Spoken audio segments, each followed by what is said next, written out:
Okay. Okay.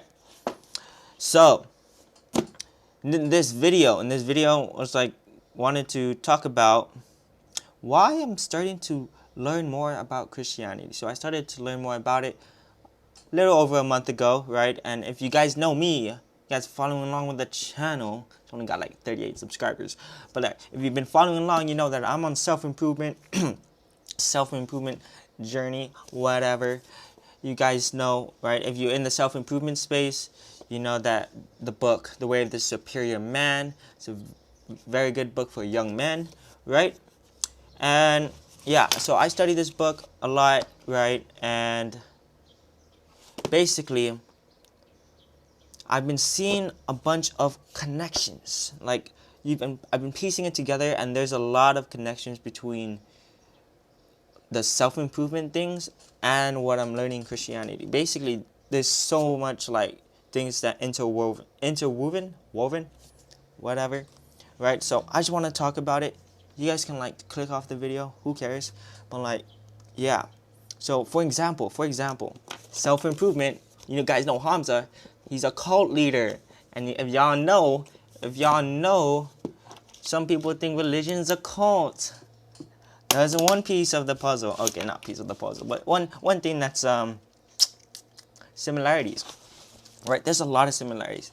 So for one, like in the self-improvement space, we just look at like Hamza's own thing, there's two types of people that he portrays. Jeffrey and Adonis.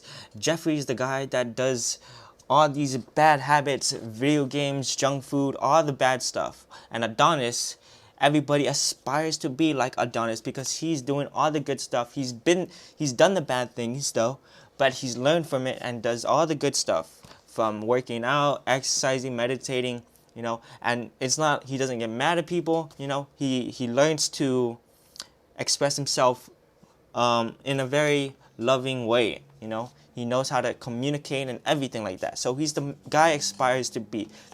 If you were to like picture what a superior man looks like in the self-improvement place, it'd be Adonis. Adonis, right? Now we look at Christianity. Oh, that's the back of the book. We look at Christianity, and what are their two extremes? Their two extremes is the world and the enemy, the devil, right? The world, the enemy, the devil, they're the one that's influencing you to commit sin, to give into your temptation, to give into your lust, to give into that. Even in I just thought about it right now. Like Andrew Tate, when he's talking about the bad people, the world, the enemy, the sin, or the enemy, the devil is the Matrix. So it's all just different lingos, right? Different modern lingos, basically. It's basically the same thing as what the Bible has been saying, but it's in modern terms, which is the Matrix, as a Jeffrey, as Adonis, right? As a top G. So yeah, there's portrayed two extremes. So that's one thing, one similarity. And another similarity is, okay, so the main concepts in this book and the Bible, the best instruction before leaving Earth, is the concept of love. It's portrayed throughout the whole, and don't get me like, oh, Elijah, romance, shut up, please. No, seriously. Like, the concept of love is portrayed throughout the Way of the Superior Man and portrayed throughout the whole entire Bible, because that love is very important, knowing how to love. God is love, right? And in the book, like, for example, let's see. For example, we'll talk about how you deal with problems, dealing with problems, right? For example, like, your girl gets mad at you, right? She's in her moods and temper. In the Way of the Superior Man, it says, don't retreat. Don't say, okay, I'm gonna go to my friends and wait until she calms down. You don't want to do that, right? And it also says, do not, retaliate. Or, no, actually, I'm kind of going a little bit too ahead. Also, it says, do not get, like, mad at her, Don't fight her.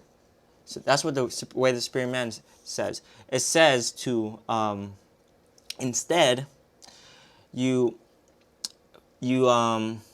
meet her energy with your unbounding love, right? You if she's pulling a temper tantrum, you try cheering her up, try to wrestle with her or something, do all of that. You play it off with humor and joy and loving happiness. Basically, you don't get mad or you don't run away. Same thing with what the Bible teaches. In the Bible, it says, Jesus Christ doesn't retreat, he doesn't retaliate, he doesn't give up, but instead he spreads love. So another interwoven concept that is in both books, lean beyond your edge. In the book, this chapter, lean just beyond your edge, kind of goes with the same thing. Excuse me. Basically means you don't want to jump off too far that you can't handle it. I don't know where I was going to go with that one.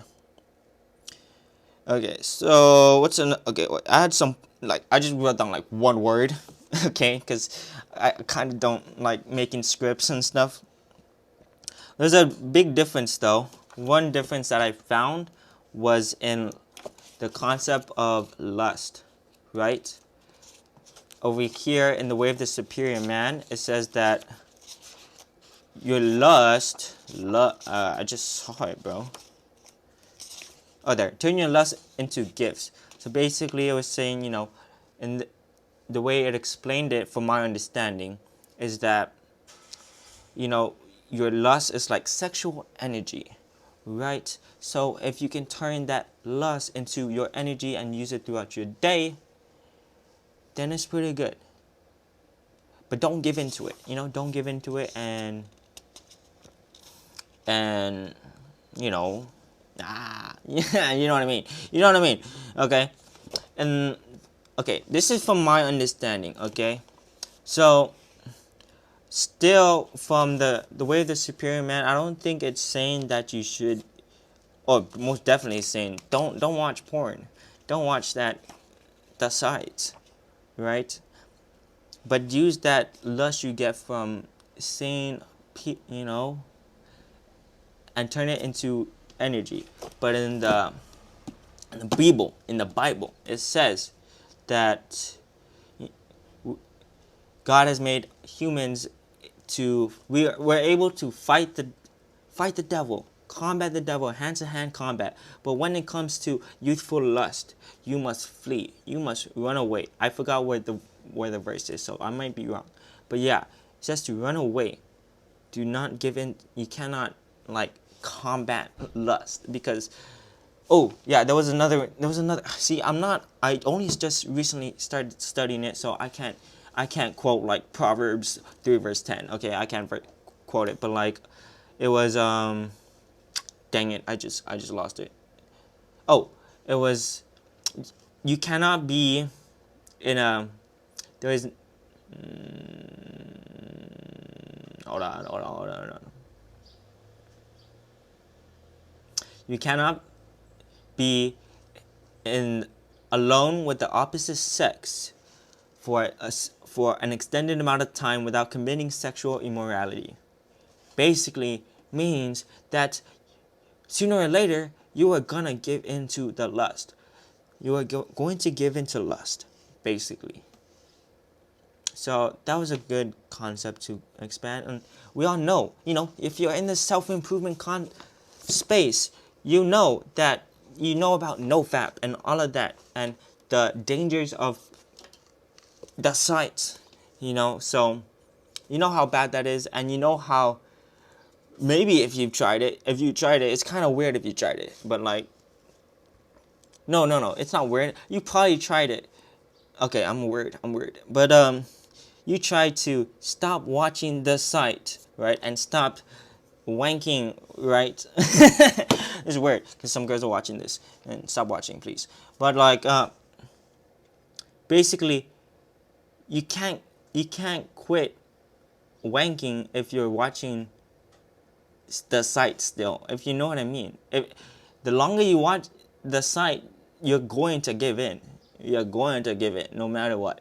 So you have to stop watching the site. Stop watching that stuff, because sooner or later you will give in. So there's no such thing as I only watch that thing and I don't. You're weird. You're weird. Get away. Right. Okay. So basically what I was trying to say is that it was like all piecing together. So basically modern self-improvement is like 2,000-year-old, more than 2,000 years. What am I saying? More than 2,000-year-old Christianity. But the difference is, so I was talking to the girl, the girl I was talking to was saying how superior man, the way of the superior man, yes, it's pretty good, but it's limited. It's limited. In what way, Elijah? So I started thinking, yes. Yeah, compared to the Bible, of course it's limited. But, okay, so the person to be is a superior man in this book. The person to be in Christianity, is a godly man. Or if you're a woman, godly woman. But mostly, you guys are, okay, there's like 2 girls watch. Okay, Elijah. Is a godly person, right? And the main difference that I could see, from my understanding, the difference between a superior man and a godly man, is that a superior man would look at, we know a godly man, for an example, a godly man would be Jesus Christ. He's a good role model he is the role model of a godly man. If you think of a godly man, you think of Jesus Christ, right? If you read this book, you never read Christianity, you would look at Jesus Christ, look at what he does and what he is. If you actually learned about him, you look at what he is and what he was, and what the heck am I saying? If you do that, you look at him as a superior man. If you just read this book. But the difference is that you are looking at him through a worldly lens. That is the main difference, a worldly view. In the Bible, it says once you follow Christ, I might be wrong again, okay? But this is from my understanding. So you can correct me in the comments, okay? Or in a podcast or something, okay? But in the Bible, it says once you start following Christ and give your, born again, rise again, once you're born again, you will start seeing from not the worldly lens. You will start seeing from a godly lens. Right? So you start seeing the bad, the good and the bad. You'll be able to discriminate deceit from the enemy from the good. You'll be able to say, oh shoot, this is not good for me. When guys are like, oh, pizza is not good for me. Some people are like aren't even aware that what they're doing is bad for them. They're not even aware that like scrolling on TikTok for hours is bad for them. No, they're not even aware of that. So they're still looking at it from the worldly lens, from the lens that they see that this is good because our society says it's all right. And so they're still seeing it from societal lens, from the lens that the world says it's okay. Like, no, it's not okay. These things are destroying you. You have to be able to distinguish, like, this is bad. Meditate. Start exercising. Exercising is good for you, bro. It's once you start, like, believing in that you can get better, you start believing in the good stuff, then you'll be able to change the lens in which you see the world, your perspective. So yeah, it's already 14 minutes. So where was I getting with this? Superior man and a godly man. Okay, so this is why I'm starting to get into Christianity. One is because in my eyes, superior man is lower than a godly man.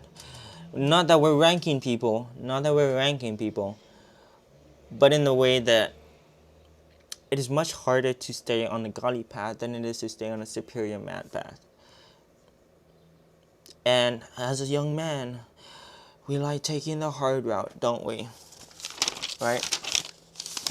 So the guy I like to look for, if you guys want to search him up too, is Paul Washer. I know it's 15 minutes, so there's only probably like one person watching this right now. But the guy I like watching is Paul Washer, and he's really, really good at talking about Christian masculinity, in which is lacking nowadays. Not even Christian masculinity in general is lacking nowadays. We got guys acting like girls and girls acting like guys. Society telling women that they need to be doctors and lawyers and all of this, get three degrees, start having 8 classes a semester, telling them that they need to, pay, they need to get a jobs to help the family. Like, from my lenses, the traditional way for the wife to take care of the children and the man to take care of the family, to not take, but like to provide the bread bringer, basically. It's called bread bringer, bread getter or something. Yeah, it's backwards. Men and women are equal, but they have different roles. Paul Washer says that a lot. So yeah, that'll be for another video, I guess. It's already getting pretty long, and nobody's gonna be, or I know one person gonna be watching. But like, what else could I say? So, in conclusion, your boy Elijah is gonna be studying Christianity.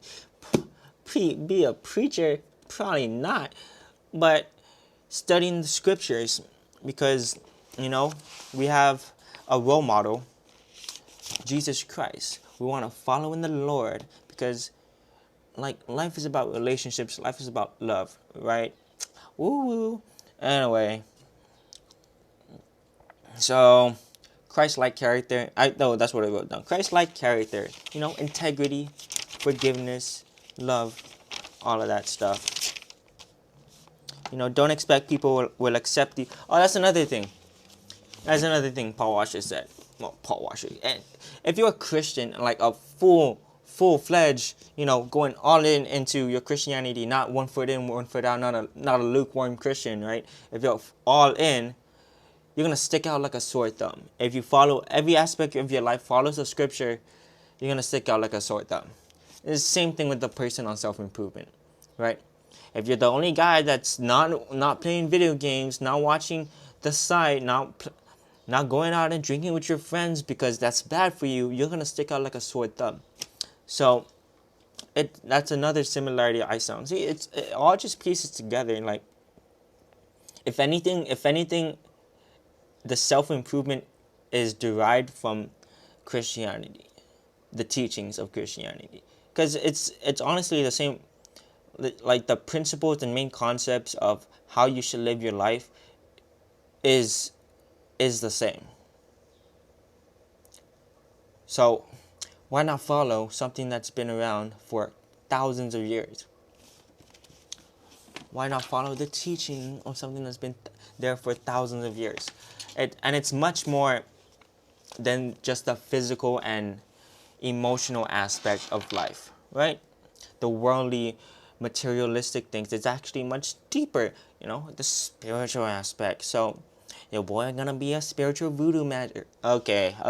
Getting off topic. See you guys in another one. 19 minutes. Boy, I'm pretty cool, not gonna lie.